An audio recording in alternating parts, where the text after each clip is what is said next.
But I was very introverted and rather shy, and my father suggested I could join the YMCA. So I did one night, and I hated joining anything. And there happened to be an amateur players group there, and I walked in and asked if I could join. And I had a bit of talent, but on top of that was a great deal of good fortune and destiny. I don't understand how that works.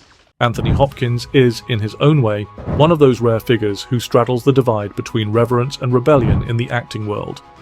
There he is, standing as the epitome of classical stage discipline with the pedigree of Sir Laurence Olivier's tutelage stamped firmly on his resume. On a related subject, I must confess to you, I'm giving very serious thought.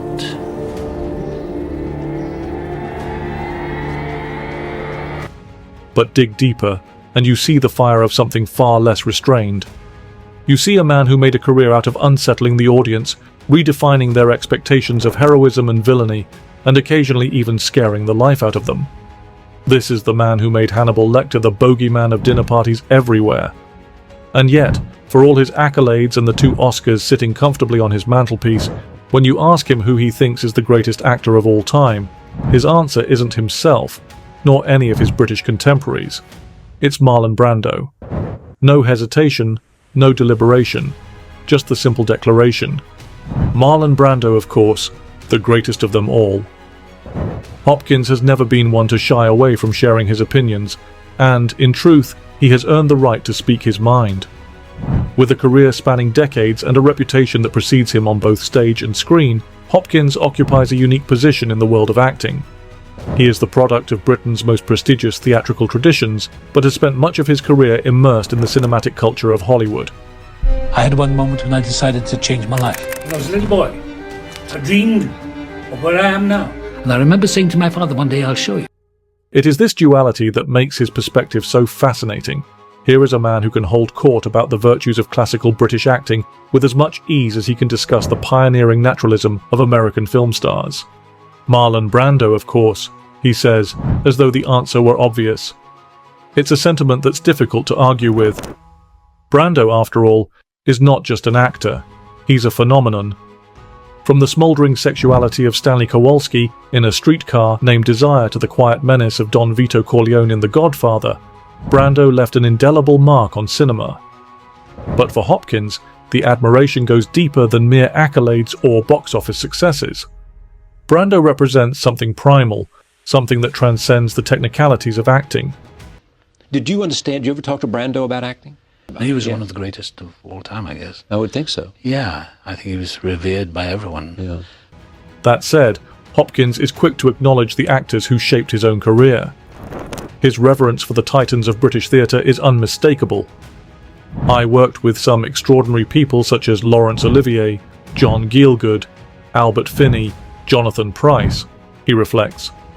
They're stunning, great actors, and it's always been a great pleasure and privilege for me.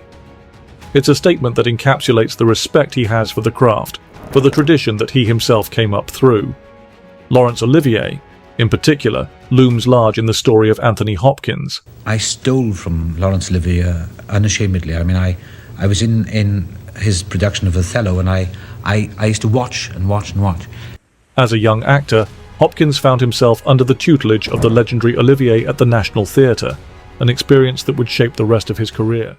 His technique is the most formidable technique I've ever seen. I mean, it was devastating. I was in the Othello, and one day I remember I had to play a very small part with no lines, just walk on stage and show him a map. And I used to hate it. I used to dread going on because he has the capacity to make you vanish on stage. And it's sort of enveloping power. And yes, he's been probably the most influential person in my life.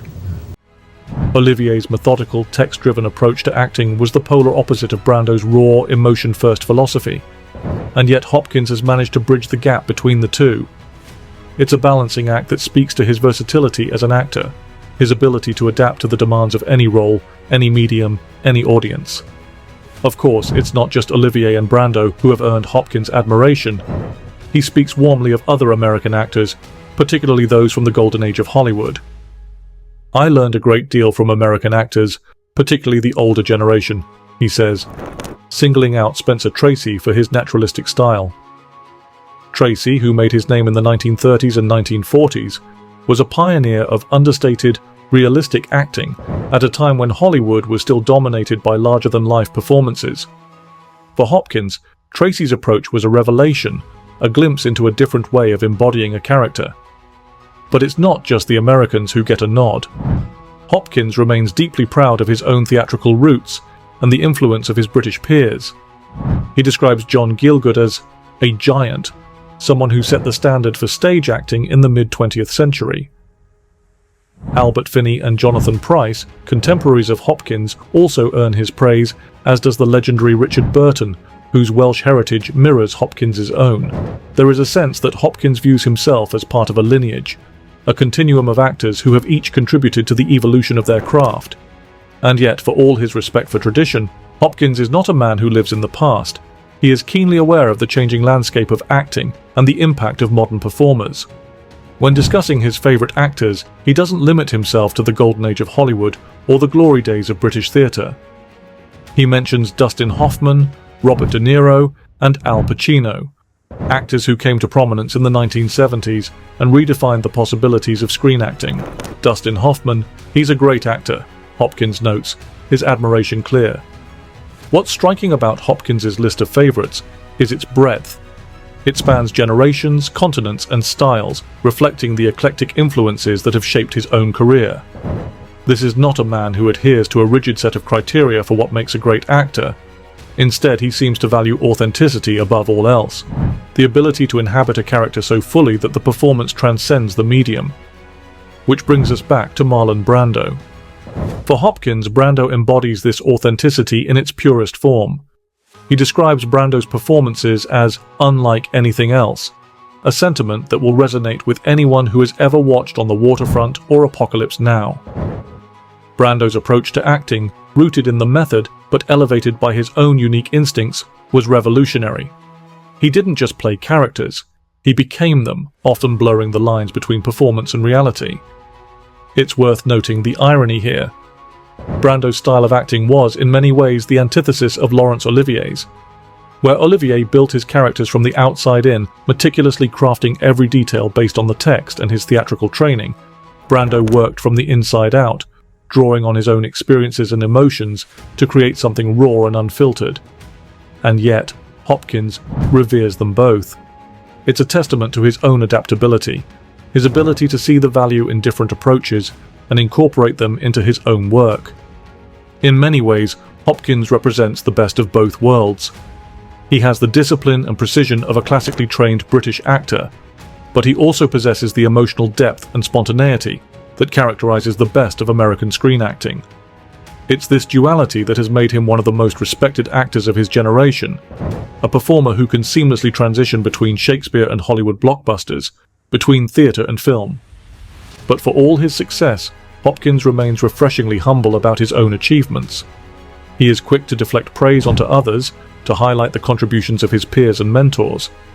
This humility is perhaps one of the reasons he is so universally admired, not just for his talent, but for his character. When asked about his own legacy, Hopkins is characteristically modest. He prefers to focus on the work, on the craft of acting itself, rather than on accolades or recognition.